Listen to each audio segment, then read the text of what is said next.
ఈరోజు దేవుని వాగ్దానం ఇర్మియా గ్రంథం 31వ అధ్యాయం 13వ వచనం. వారి దుఃఖమునకు ప్రతిగా సంతోషమిచ్చి వారిని ఆదరించెదను. విచారము కొట్టివేసి నేను వారికి ఆనందము కలుగజేతును గనుక కన్యకలను యవనులను వృద్ధులను కూడి నాట్యమందు సంతోషించెదరు. నా ప్రియ సహోదరి సహోదరులారా, దేవుడు ఈరోజు మీతో మాట్లాడుతూ ఉన్నాడు. మీ దుఃఖమునకు ప్రతిగా దేవుడు సంతోషంనివ్వబోతూ ఉన్నాడు.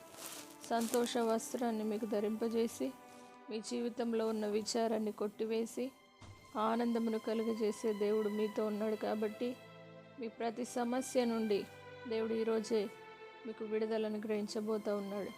మీ విచారమును కొట్టివేయబోతూ ఉన్నాడు.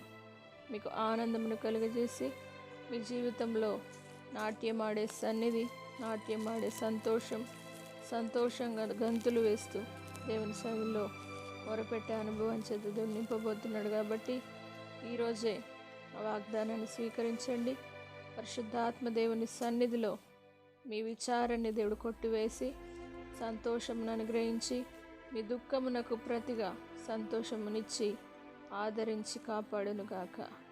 ప్రార్థన. పరిశుద్ధుడా, నమ్మదగిన దేవా, దుఃఖమునకు ప్రతిగా సంతోషంనిస్తానని వాగ్దానం ఇచ్చిన దేవుడు, ఇప్పుడే ప్రతి ఒక్కరికి నీ సంతోషం కలుగునుగాక. దేవా, ఆదరించండి. ఎంతమంది అయితే ఆదరణ లేక బాధపడుతూ ఉన్నారో వారందరికీ ఆదరణ కలుగునుగాక. వారి విచారం కొట్టివేయబడునుగాక. విచారం కొట్టివేసి సంతోషము చేత నింపండి, ఆదరణ చేత నింపండి, ఆనందము చేత నింపండి.